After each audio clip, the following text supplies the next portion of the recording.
Calgary Flames are starting to get swamped with developing issues, and many questions are arising. One of the biggest questions is what to do between the pipes. There's plenty of arguments and possibilities of what the Flames can do, but what should they do? Play more of Vladar until the trade deadline? Give Wolf some tougher matchups? There's so many questions to be answered, and we're going to do our best to do just that in this video. But first, I want to welcome you to Flames Digest. I'm Mark Griffith. If you're new around here and you love the Flames, make sure you subscribe so you can stay up to date on all the latest news, updates, reports, and rumors revolving around your Calgary Flames. We would love to welcome you to the Flames Digest family. Oh my goodness, it's the return of Matt Stajan or Sam Bennett or Regeer, even whichever one you want to prefer. We all know it's Matt Stajan. But let's get into the big question that we're talking about. Big question, big decision to make. And of course it is what to do between the pipes right now, because let's face it, it's somewhat of a problem right now. You know, Dan Vladar is playing well, but he's just racking up losses and his stats aren't looking too great. Dustin Wolf, is he getting easier matchups? Well, the stats would certainly say so,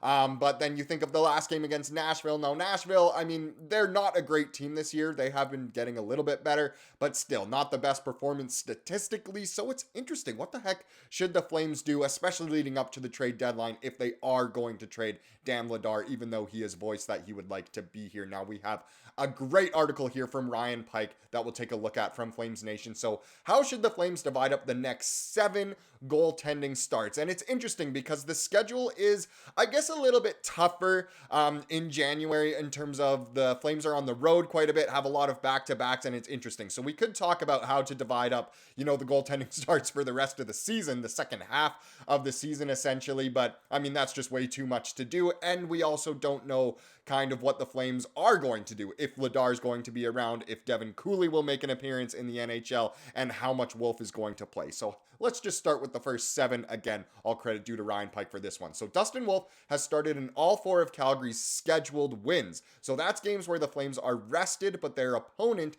is on a back-to-back. None of Calgary's scheduled losses, games where their opponent is rested, but the Flames are on a back-to-back, and 7 games against teams in playoff spots as of January 3rd, and 13 starts at home and 7 on the road. So again, you can argue that Dustin Wolf has definitely had, you know, the easier starts, we can say, with the scheduled wins, no scheduled losses. It's all been Vladar in those ones, which is very, very interesting to see. So here's how the next 7 games unfold. What are we looking at for the next 7 games? Well, there's a back-to-back on the road against Anaheim and then in LA. Then they're back home for just 1 game against LA once again. And then they're back on the road for a back-to-back against Chicago and then into St. Louis.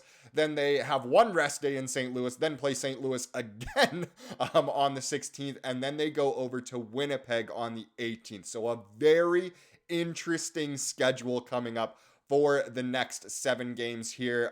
All Western Conference opponents, which is interesting. A few against the Pacific here, so it matters in the division, some division rivalry games, and then off to the Central Division, essentially. A couple in St. Louis, Chicago, and Winnipeg. So what the heck are the Flames going to do with the goalies? There's no right answer, I suppose, but there's certain ways it could go out. So let's walk this thing through.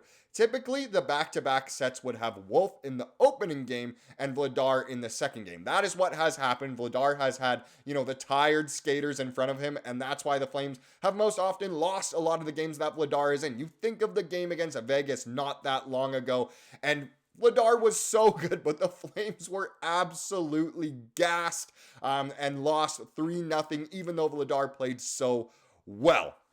But Wolf has better numbers against Los Angeles than Vladar in a small sample size for both. Wolf has a .966 save percentage and 1 win.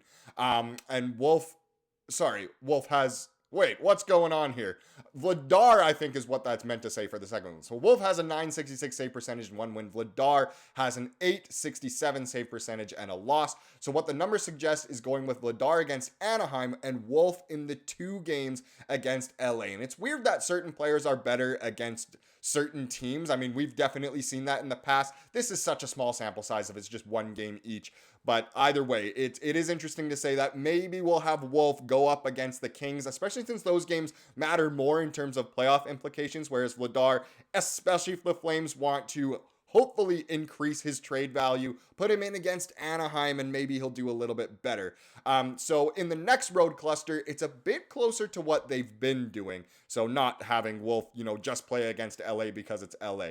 So Wolf has better numbers against Chicago than Vladar, while Vladar has better numbers than Wolf against St. Louis. So we'd go Wolf against Chicago and Vladar for, at the very least, the first game against St. Louis. So keep in mind that's the first game of the back-to-back before the rest against or in St. Louis before playing the Blues again. So for the second St. Louis game, we could see a rationale for swapping to Wolf to avoid him going too long without a start. Neither goalie has a career win against Winnipeg, and Vladar has slightly better numbers, so we'd lean towards Vladar for Winnipeg. Again, it's interesting either way this shakes out. It totally. Either way, it's a tough decision to make, and we definitely do need an answer to this question of what's going to happen. Now, I know a lot of people within the fan base, within the comment section of this channel, just want to ride the hot hand. If someone's playing well, obviously you don't want to play them too much, but if they're playing well, there's a day of rest after the game, maybe start them again if they're playing good. Other people are complete team tank and they'd say, hey, play whoever is going to be the worst goalie in this game for this matchup. Hopefully we give up more goals. And I mean, whatever, fair enough. You can say whatever you want, but either way, it is interesting overall. So with this scheme that Pike came up with, this would give Wolf 4 starts over the 7 games while Vladar gets 3. Seems about right to me. Both goalies get some favorable matchups that are pretty consistent with how they've been used by the Flames coaching staff this season, but their usage avoids either of them sitting idle for too long, which is very important. Vladar has a week between starts, but that's more of a product of how the back-to-backs shake out. And that, I mean, it's just how the schedule kind of goes sometimes. Sometimes you get a bunch of rest days and then you're forced to play a bunch of games in a row. And with the upcoming 4 Nations face-off as well, the schedule does get very strange for a little bit. And honestly, the Flames do have quite a difficult month of January. But again, let me know what you think.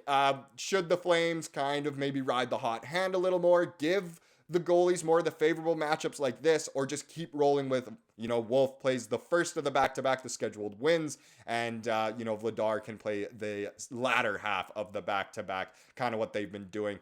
Has it been working? Not really, so maybe things do need to shake up, but either way, it should be very interesting. Now let's do a quick little World Junior Hockey Championship wrap-up, because I obviously see the analytics for this channel, and most of the viewers are, of course, from Canada. And oh boy, Canada sure put on a showing once again this year, didn't they? Man, Czechia, however you want to pronounce it, they really know how to defeat us. But the only Flames prospect in action was Axel Hurtig of the Hitmen and Sweden. And Sweden finished 4th in the World Juniors, losing to Czechia in a shootout in the bronze medal game. It went 14 rounds or something like that. Absolutely ridiculous. But the only Flames prospect in the entire tournament did not medal, which is too bad. Maybe if a certain other Flames prospect was playing in this tournament, a certain Canadian team could have done better. But no, congratulations to America as well on winning once again. They just were the best team in the tournament when it comes down to it. Lane Hudson, what a player. Man, the Habs are lucky to have him. But either way, another exciting tournament, I suppose you can say, and hopefully for all our Canadian viewers, we can do a little bit better next year if people still even really care about the World Juniors all that much, or if it's just TSN propaganda. No, I have nothing against TSN. Now let's get into the comment of the day before I get canceled, and it comes from the most recent video yesterday, and this is a great comment here from Guitar Memoir. He says, ugh, that game was so bad, or he said that game was bad in so many areas, of course, talking about the game against Nashville.